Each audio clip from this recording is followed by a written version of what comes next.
Les 11 et 12 décembre 2002, l'île de Margarita, dans l'état de Nueva Esparta au Venezuela, abritait le 3e sommet des chefs d'État et ou de gouvernement des États, pays et territoires de l'Association des États de la Caraïbe.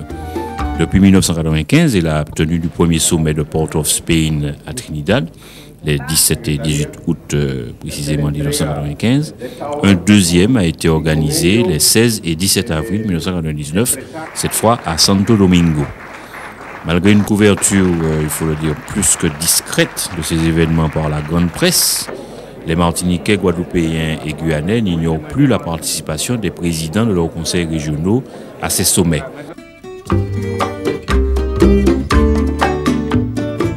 L'incident Caram de 1999 en est pour beaucoup. Alfred Marie-Jeanne, France Lebon, Michel Michalon, assisté de Serge Barrette et de Maggie Marie-Jeanne, composaient la délégation martiniquaise. Alors l'AEC, rappelons-le, regroupe 28 États membres et associés. Les Antilles néerlandaises, depuis décembre 2001 précisément, donc ce 3e sommet, en font partie.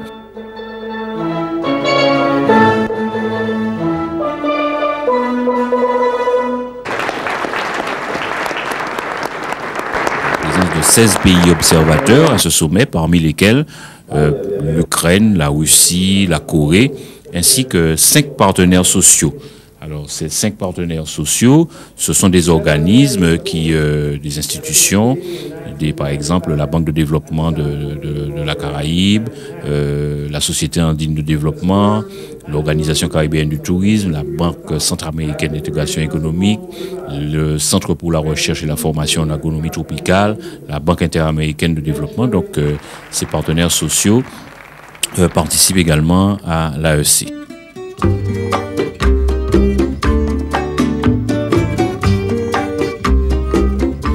Alors, 7 réunions annuelles du Conseil des ministres ont eu lieu, par exemple, en 2001, sous la présidence du Premier ministre de la Barbade, qui fait office donc de Premier ministre de ce Conseil des ministres, si on peut dire. Il s'agit de Sir Owen Arthur. Alors, le secrétariat de l'AEC, l'Association des États de la Caraïbe, est assuré par Norman Given, éminent professeur d'économie jamaïcain, qui en assure le fonctionnement, avec des comités spéciaux qui se réunissent régulièrement. Notons la présence très appréciée de Jean-Yves Lacascade, martiniquais, rémunéré d'ailleurs par le Conseil régional de Martinique, chef de projet, et qui effectue un travail considérable. Oui, alors l'AEC est une organisation de coopération régionale qui réunit 25 pays de la Caraïbe et 3 membres associés. L'objectif principal de l'AEC, c'est de développer des actions de coopération régionale dans les secteurs prioritaires qui sont le tourisme durable, le commerce, les transports et la prévention des catastrophes naturelles. Et dans le cadre de ma fonction à l'AEC, je suis responsable de coordonner la mise en œuvre des projets de coopération régionale et à la fois de rechercher les ressources financières auprès des bailleurs de fonds internationaux permettant de mettre en œuvre ces projets de coopération. Il faut bien savoir que dans la politique de coopération régionale de l'AEC, on essaye systématiquement d'intégrer la Martinique, la Guadeloupe et la Guyane dans nos projets. Actuellement, on est en train de négocier l'inclusion de l'AEC dans le programme de coopération régionale Interreg, qui est un programme européen pour permettre la coopération régionale entre la Martinique, la Guadeloupe, la Guyane et les pays voisins. Et à titre d'exemple, on est en train de monter un programme de formation linguistique pour les pays de la Caraïbe orientale, pour l'enseignement du français et de l'espagnol. Et ce projet pilote sera donc étendu à l'ensemble des pays de la Caraïbe pour essayer de promouvoir l'enseignement de toutes les langues de l'AEC auprès de la Caraïbe. Et donc, bien évidemment, la Martinique et la Guyane pourront bénéficier de ces crédits pour essayer de renforcer l'enseignement de l'espagnol et de l'anglais au département d'Outre-mer. Et du créole, bien évidemment. À ce titre-là, il faut aussi savoir que nous venons de signer un accord avec l'Organisation internationale de la francophonie pour renforcer la présence de la francophonie dans la Grande Caraïbe. Et à ce titre-là, des projets de coopération régionale pour promouvoir la diversité culturelle, donc l'enseignement du créole, pourra effectivement se mettre en œuvre entre la Martinique, la Guadeloupe, la Guyane, la Sainte-Lucie, Haïti et la Dominique. Alors rappelons enfin que l'AEC représente tout de même près de 250 millions d'habitants, soit environ la moitié de la population de toute la zone latino-américaine et caribéenne, 40% du PIB, produit intérieur brut de cette même zone, et 2/3 du commerce extérieur et du tourisme. Alors, les enjeux de ces débats et de ces réalisations sont considérables, en particulier pour les économies de petite taille, comme celle de la Martinique, ou par exemple de Saint-Kitts-et-Nevis, qui se trouve confronté à la mondialisation dans le cadre de la ZLEA, soit la zone de libre-échange américaine. Alors, la délégation française était la délégation qui avait la particularité d'être représentée par 3 territoires, dirigés par Lucette Michaud-Chevry, nommée par le président de la République française. Elle comprenait, nous le rappelons, Alfred Marie-Jeanne, président du Conseil régional de la Martinique, Joseph Oteniou, président du Conseil général de Guyane, et de nombreux collaborateurs, parmi lesquels collaborateurs élus, parmi lesquels M. Joachim, conseiller régional de Guadeloupe, Mme Louis Carabin, conseiller régional de Guadeloupe, ainsi que M. Franz Lebon, Michel Michalon, conseiller régional de Martinique.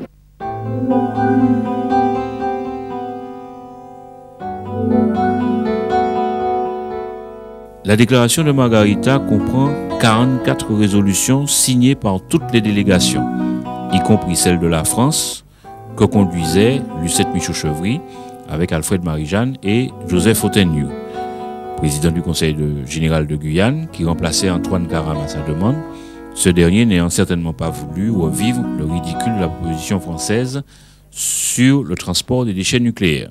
Mais vous savez, la Guyane a pratiquement le dernier pays à Caraïbes, donc c'est important de participer, et c'est vrai que nous pas gagnons beaucoup de coopération avec les pays environnants, et donc à notre troisième participation, c'est des premiers à Mouché Karam qui t'a représenté ça, parce qu'il est président du conseil régional, et quand il pas venu, il dit mot venu parce qu'il fallait absolument qu'il y ait un président qui vienne. Vous savez qu'il y a une grande contradiction à sous position de la France, et ce qu'on a appelé à problème Mouché Karam, qui était gagné à Saint-Domingue, et même problème à posé là. Et Madame Michaud-Chevry, Mouché Marie-Jeanne, qui est moi-même, nous décider qu'effectivement il fallait tirer ça article en résolution. Donc nous sommes entièrement d'accord pour retirer ça. Mais il faut savoir que ce n'est pas aujourd'hui jour que ces pays-là, ces pays caribéens, qui ont respecté, qui ont crié en moi. On les bateaux qui ont sorti l'Europe et puis qui ont transporté, c'est qui ont créé les déchets nucléaires. Et il y a toujours, chaque fois qu'il y a fait une réunion, les chefs d'État, de gouvernement ou les ministres, qui mettaient en clause, qui mettaient en opposition pour dire qu'il n'y a pas laissé ça fait encore à dans zone, parce que si jamais un jour il y a un problème, c'est toute zone qui a pollué, toute zone qui a infesté. Et il se trouve que, il faut nous dire la vérité, c'est que le gouvernement français n'est pas d'accord avec ça. Et donc il était en bras de fer entre les pays de l'AEC et le gouvernement français. À force de battre, à force de discuter, moi-même nous discuter, et puis Michaud-Chevry, nous finissons par faire tirer ça, et là, tirer ça, c'est mon applaudi nous très fortement, parce que j'ai pensé que effectivement c'était un barrière qui était apporté préjudice en cas d'un accident c'est arrivé. Mon pays par référence là, c'est effectivement pas ni longtemps, c'est pendant l'année 2001 à Noadan, c'est la commission des îles qui fête d'ailleurs à Corse, en Corse. Et il parlait du transport des matériaux dangereux. Pas seulement, et c'est encore compliqué, pas même seulement des déchets nucléaires, mais des produits toxiques, des produits dangereux, comme on a dit. Et il prend une résolution pour dire qu'il faudrait éviter la mer du Nord en cas de... Puisque vous savez que le cas de la Manche tout partout là, ça n'y a plus l'accident qui fait. Eh bien, la France n'a pas opposé quoi à ça. Il faut dire c'est Martine qui a ça. Et que par conséquent, on a considéré que c'était dans la même logique que pour éviter que tu passé dans la zone pour éviter en cas d'accident grave que zone Caraïbe là, la mer des Caraïbes qu'on considère comme un patrimoine, pas pollué, pas entamé. Mais il y a des points qu'on a dit qu'il n'y a pas faire problème et qu'il n'y a pas opposer les uns aux autres. Mais on a pensé que c'était 2 points là qui étaient particulièrement essentiel pour matin, et que dans l'ensemble, nous pouvons dire que nous relativement satisfaits, parce que transport de déchets nucléaires, pas qu'à aller, et puis tourisme, couler, aller dans telle zone. Et nous, tu es d'accord. Nous, tu es d'accord d'ailleurs pour que vous adopté et qu'après notre discussion, vous adopté ça. Je dis que c'est en Martinique, la personne du conseiller régional Michel Michalon, et qui est élu pour la 2e année consécutive premier vice-président de comité talent. Nous avons eu un certain nombre de difficultés avec le fonctionnement un peu de la diplomatie.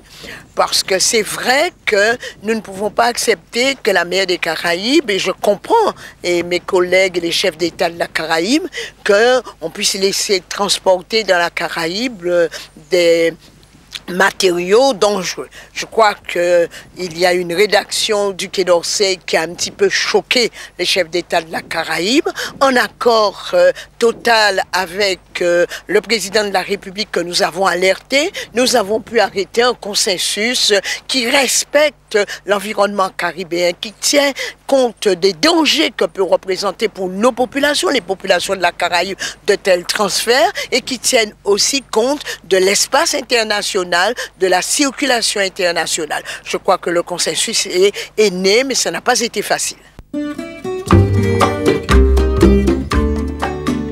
La présence de Fidel Castro à ce 3e sommet, aux côtés de Hugo Chávez Frías, le président de la République bolivarienne du Venezuela, les nombreux chefs d'État et de gouvernement de la Colombie, de la Jamaïque, de la Barbade, du Nicaragua témoignent du très haut niveau atteint dans les échanges politiques.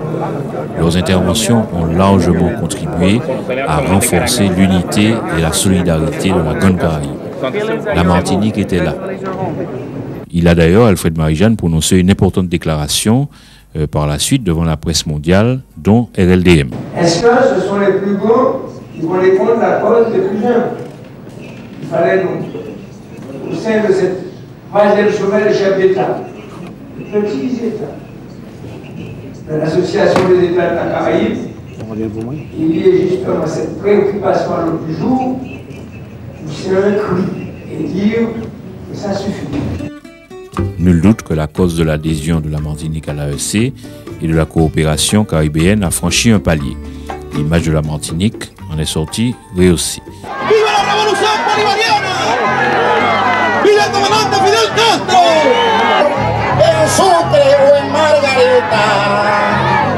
À ce sujet, il faut revenir sur la loi sur la pêche et la loi sur la terre, que l'on peut résumer ainsi: la terre à ceux qui la travaillent, la mer aux artisans pêcheurs d'abord. Une façon pour Hugo Chavez, avec ses lois et la nouvelle constitution, de constitutionnaliser et de légaliser la révolution bolivarienne pacifique. Le soutien populaire est total.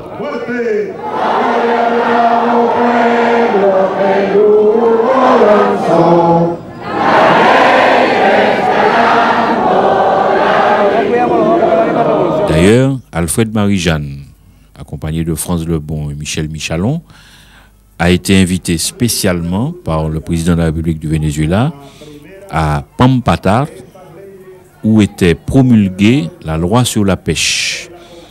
À cette occasion, Alfred Marie-Jeanne a pu nouer des contacts solides et s'est longuement entretenu avec le président de la République du Venezuela ainsi que le président de la République cubaine.